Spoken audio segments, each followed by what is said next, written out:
ini, tanggal 20 Mei 2026, kita dapat berkumpul di SMA Negeri 2 Tanjung Pinang dalam keadaan sehat pada acara In-House Pembelajaran Papan Interaktif Digital Media Pembelajaran SMA Kota Tanjung Pinang.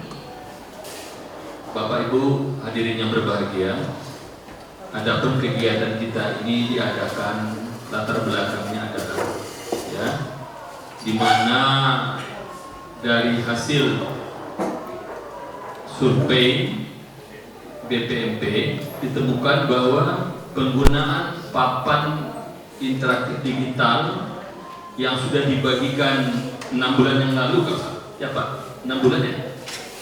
Setahun atau 6 bulan? 6 bulan ya? Papannya itu dibagikan setahun yang lalu ya?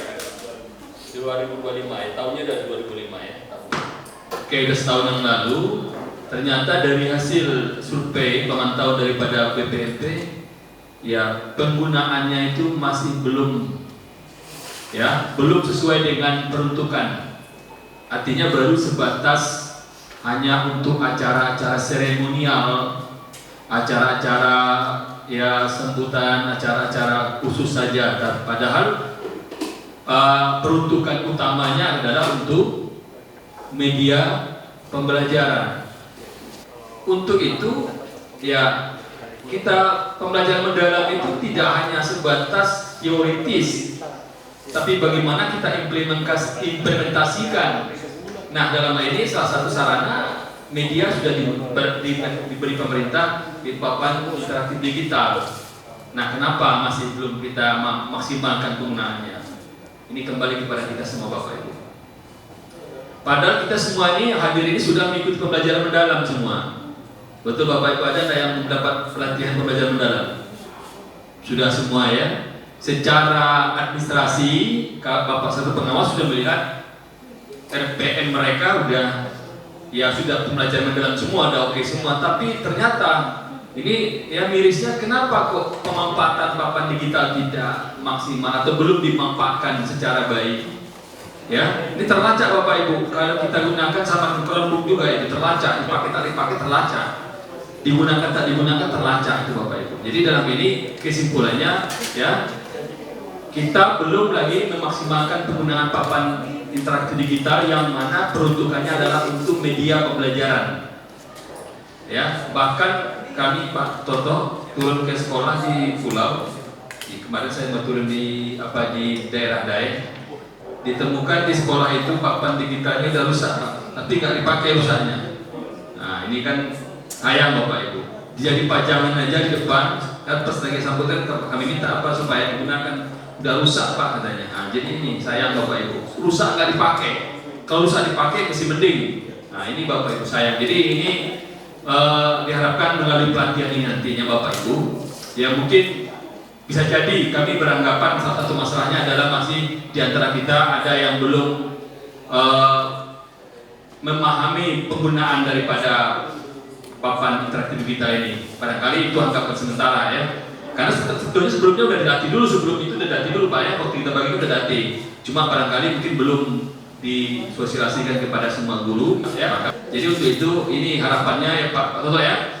Jadi harapannya ini di sekolah itu semua guru-guru itu bisa menggunakan ya digilirlah karena jumlahnya terbatas, barangkali itu kita gunakan. Ini ada wacana akan ditambah oleh pemerintah pusat ya Pak, saya dengar ada wacana ditambah, tapi kalau dengan kondisi seperti satu aja nggak terpakai apa tambah, itu kan menjadi apa nanti kan menjadi pertanyaan oleh pemerintah pusat nanti itu nambah. Permasalahan pendidikan kita ini, kenapa mutu pendidikan kita ini tergolong rendah? Bukan di kurikulumnya, bukan konten kurikulumnya. Konten kurikulum kita itu luar biasa, ya luar biasa bagus. Cuma permasalahannya daya serap anak terhadap konten kurikulum yang kita berikan itu rendah.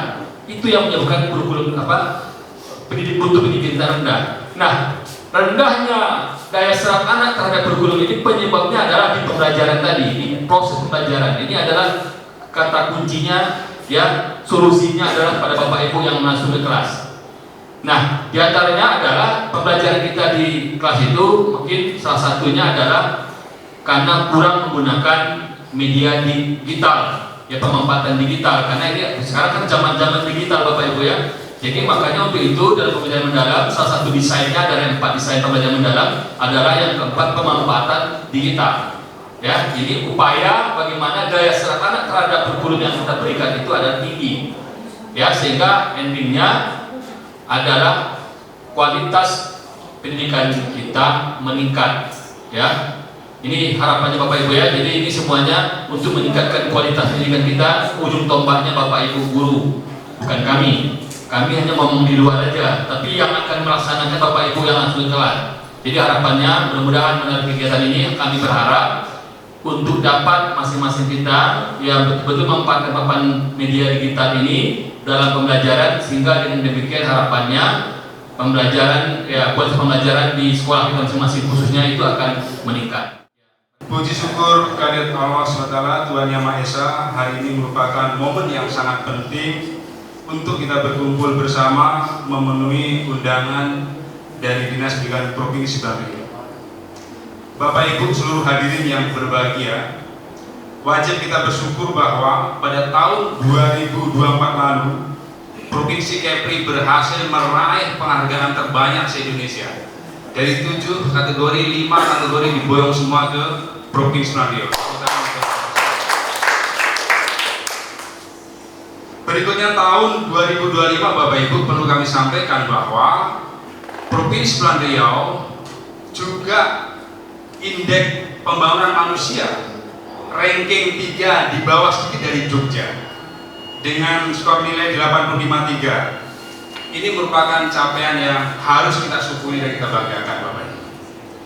Yang terbaru pada April 2026, Gubernur Kepulauan Riau Bapak Haji Ansar Ahmad SMM meraih 2 penghargaan bergengsi dalam ajang National Government Award 2026 yang diselenggarakan oleh Metro TV Jakarta. Penghargaan tersebut diberikan oleh pemerintah pusat atas keberhasilan pembangunan manusia dan komitmen dalam birokrasi yang cepat, efisien, serta pertumbuhan ekonomi. Capaian yang sama-sama kita raih tentunya tidak terlepas dari impact dunia pendidikan, di mana tidak dapat kita pungkiri peran pendampingan dari BPMP Provinsi Riau yang ikut berkontribusi dalam pembangunan sumber daya manusia di daerah. Jadi Bapak Ibu, selagi sebenarnya ada juga untuk di daerah Batam gitu ya, daerah apalagi semua kabupaten kota ada di Kemensusnya, termasuk dengan penilaian kinerja juga gitu ya di ruang GTK. Sehingga Bapak Ibu nanti kalau ada yang mau ditanyakan, tadi di depan saya sudah tampilkan nomor kontak, silahkan kalau misalkan saya lagi ada sinyal, karena di sekolah saya tidak ada sinyal di kelas-kelas, saya ada di ruang kelas, di ruang guru, sehingga nanti kalau misalkan Bapak Ibu kontak ada sinyal, insya Allah saya akan balas gitu ya. Beberapa menit ke depan kita akan coba eksplorasi apa saja yang ada di ruang modi tersebut gitu ya. Bapak Ibu, di rumah pendidikan ada banyak sekali ruang-ruang yang kita bisa manfaatkan, dan mungkin Bapak Ibu yang sering kalinya dibukanya ya pengolahan kinerja mungkin ya untuk PNS atau P3K gitu ya. Tapi di situ ada juga ruang murid yang Bapak Ibu bisa manfaatkan untuk pembelajaran. Oke. Untuk ke ruang murid Bapak Ibu tidak perlu akun Bapak Ibu ya, kecuali Bapak Ibu mau ke ruang GTK, pengolahan kinerja dan lainnya baru Bapak Ibu perlu akun. Tapi kalau untuk ruang murid bisa dieksplorasi. Oke Bapak Ibu, lalu Bapak Ibu ke rumah pendidikan, dari rumah pendidikan ke ruang murid. Terus kemudian dari ruang murid, silakan Bapak Ibu lanjut ke sumber belajar. Nah di ruang murid Bapak Ibu banyak sekali yang bisa kita akses. Salah satunya sumber belajar, latihan soal, sumber buku pendidikan, gitu ya. Ini kalau tidak salah CD ya Bapak Ibu ya. Terus kemudian di sini sebenarnya ada pendidikan jarak jauh. Nah ini tidak hanya untuk memang target dan sasarannya. Jadi silakan dieksplorasi Bapak Ibu. Yang akan kita akses di sini adalah sumber belajar, ya. Di dalam sumber belajar Bapak Ibu, silakan Bapak Ibu eksplorasi berdasarkan tipe sekolah, gitu ya, dan jenjang. Bapak Ibu di sini ada SMA, SMK, paket C dan seterusnya. Bapak Ibu Ibu tinggal diklik kelas 10, mau cek kelas 11 atau kelas 12. Oke, jika sudah Bapak Ibu klik mulai eksplorasi. Terkait dengan PID ini sebenarnya adalah sepaket dengan rumah pendidikan atau ruang murid ini. Jadi Bapak Ibu dalam memanfaatkan PID optimalkan media-media yang ada di sini.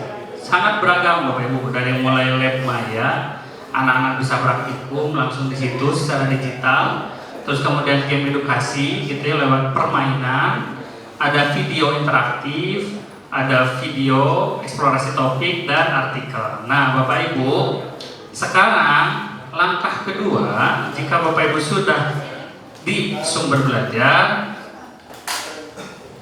coba Bapak Ibu identifikasi ya konten MPI, lab maya di ruang murid yang sesuai dengan mata pelajaran yang Bapak Ibu ampuh.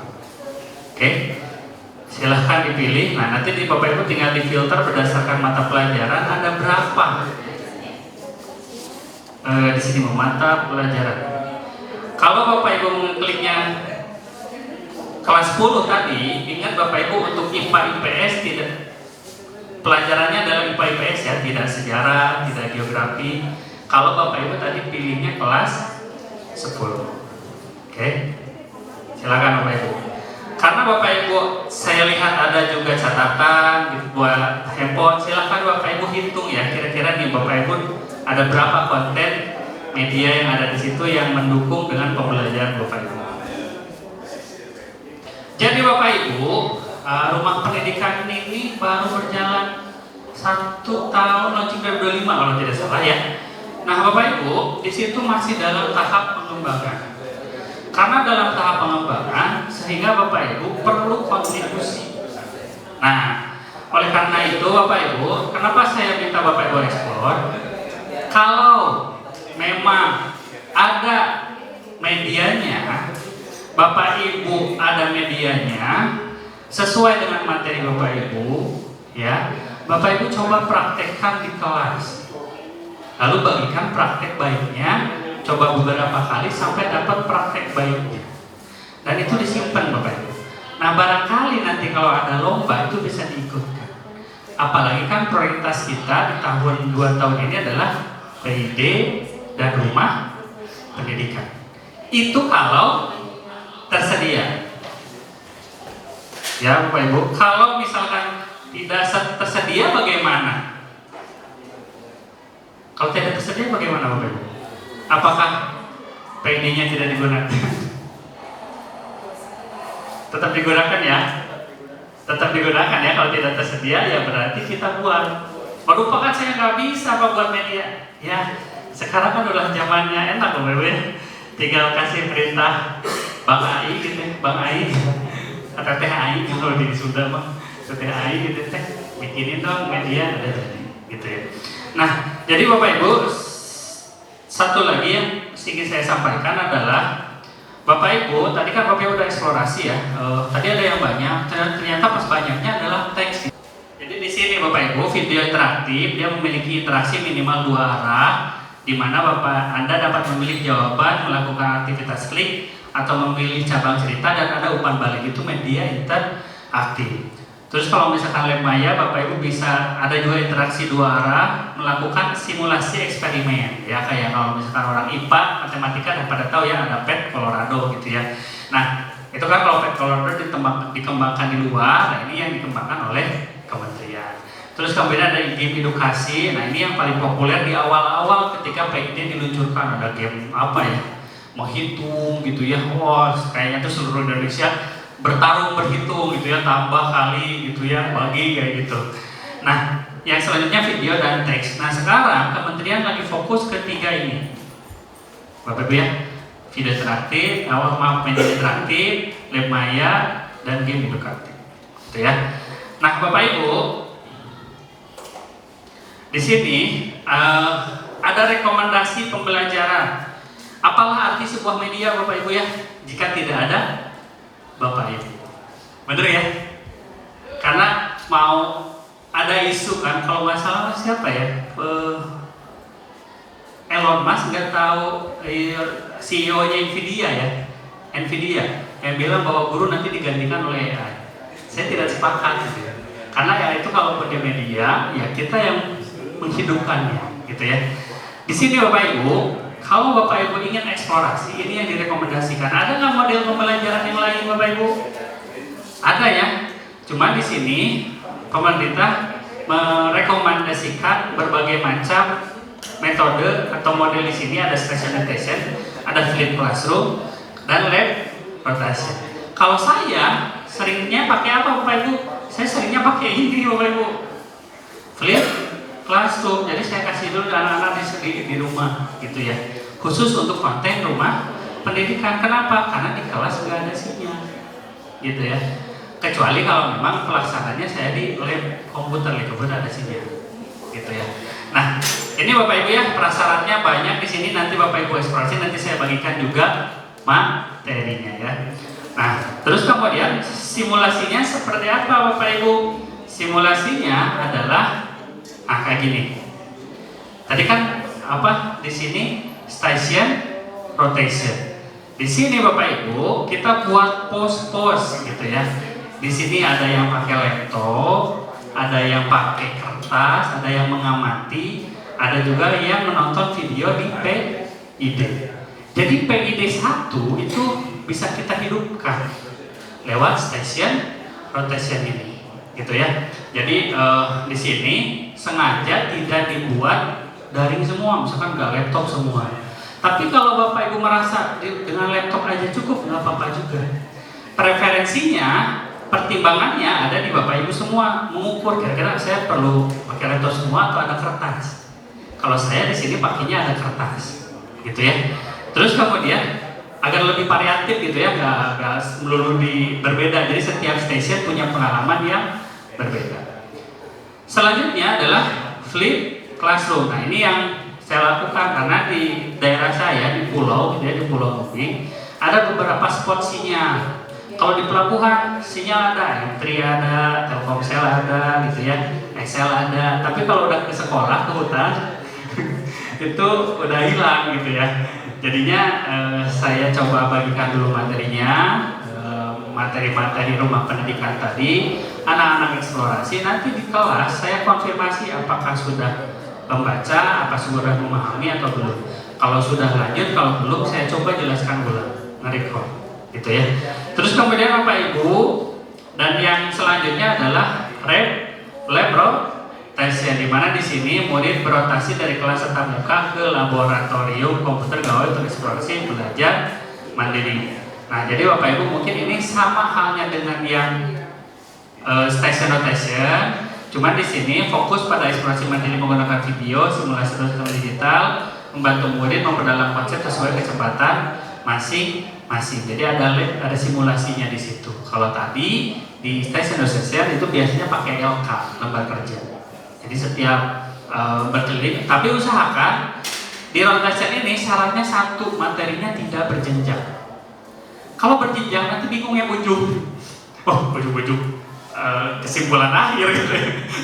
Ujung kesimpulan akhir ini gimana ceritanya, nanti bingung. Jadi Bapak Ibu kalau dalam rotation ini upayakan materinya setara, bukan berjenjang. Jadi sehingga makin untuk memperbanyak baru mereka berkeliling.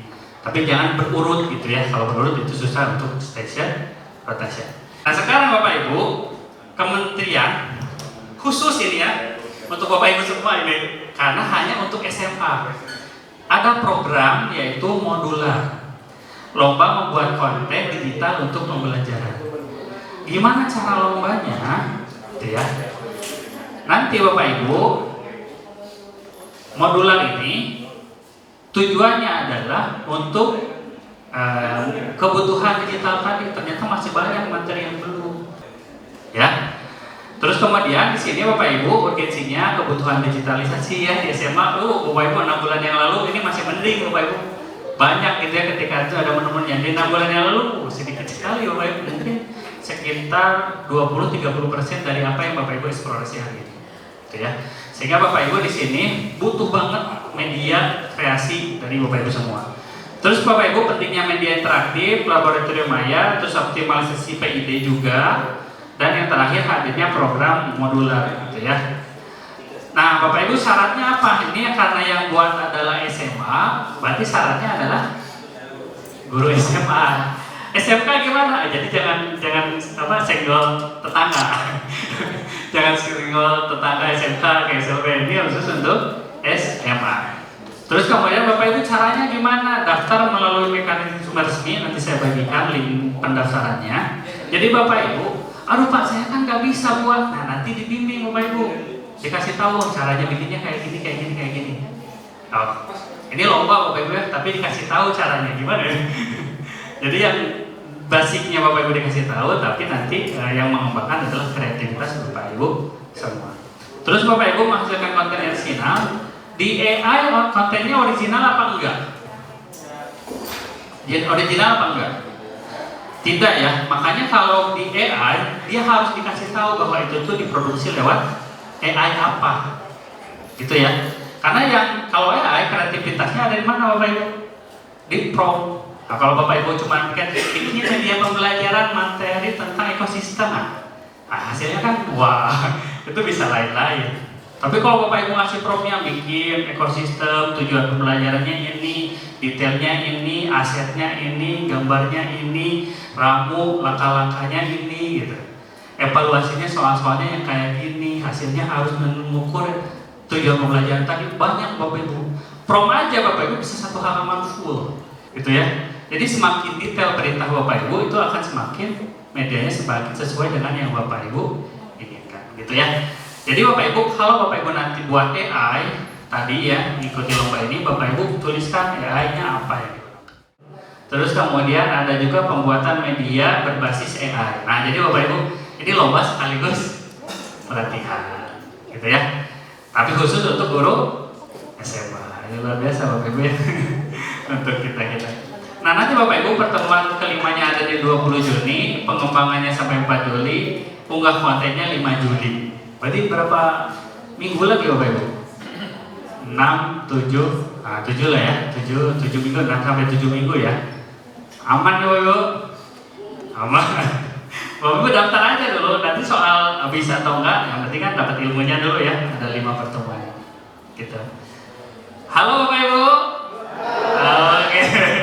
Udah mulai melamun-lamun, apa ya gitu ya. Oke Bapak Ibu, jadi ini harapannya bisa Bapak Ibu ikuti sehingga nanti Bapak Ibu konten-konten media, Lab Maya dan lainnya yang Bapak Ibu akses tadi lebih banyak.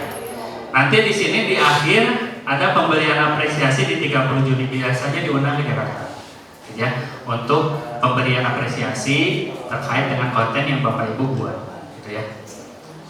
Oke Bapak Ibu, nah ini karakter ini sebenarnya apa ya, bukan saklek ya.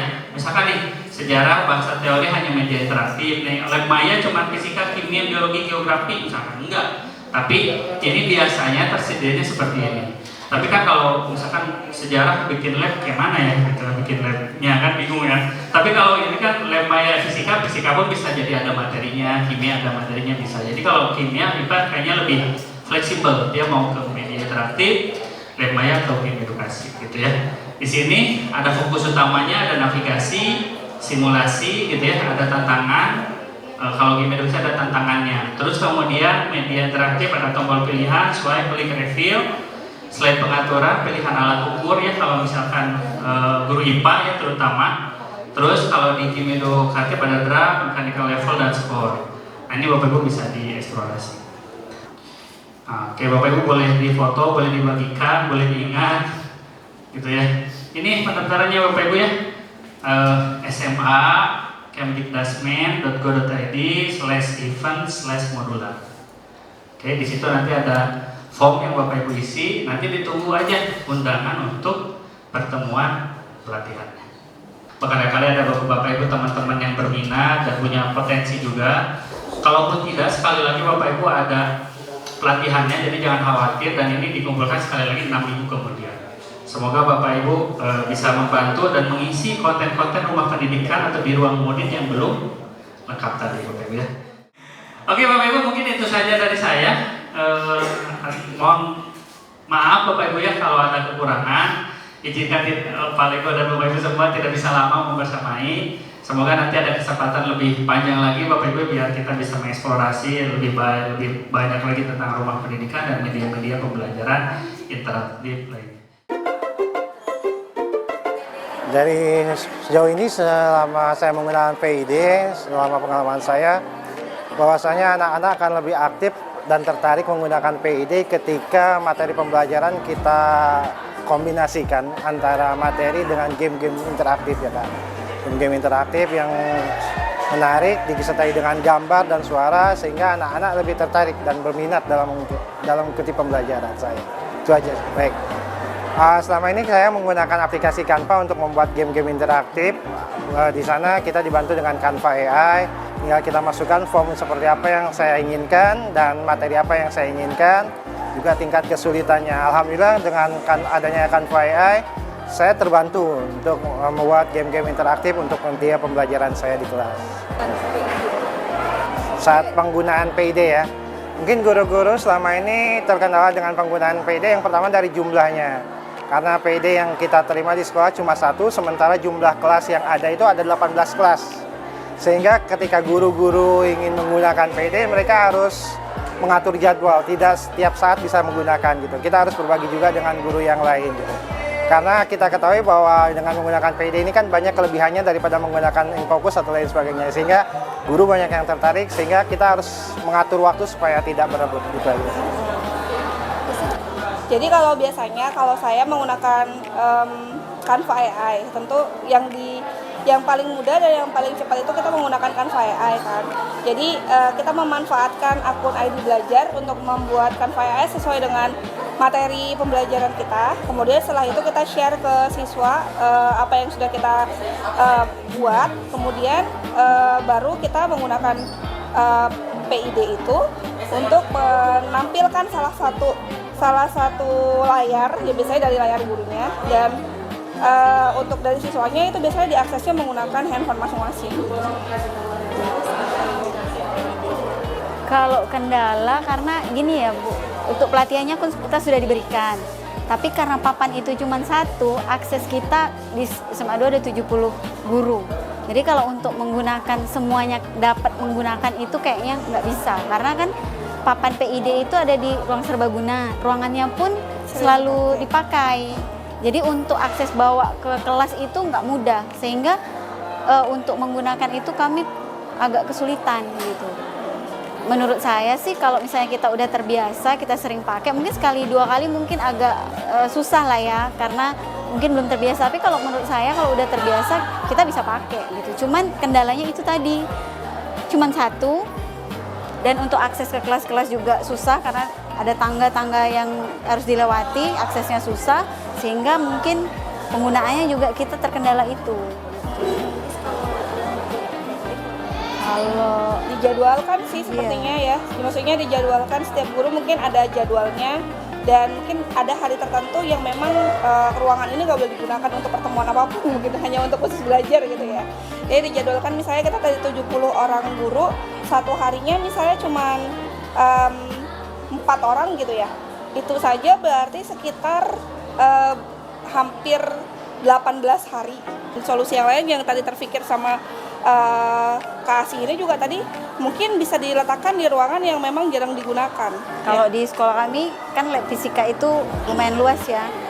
Diletakkan di lab fisika, disediakan kursi sejumlah siswa, berarti kita pemakaiannya gantian. Siapa yang mau pakai silahkan gitu. Mungkin seperti itu untuk mengatasi itu. Iya, sama-sama.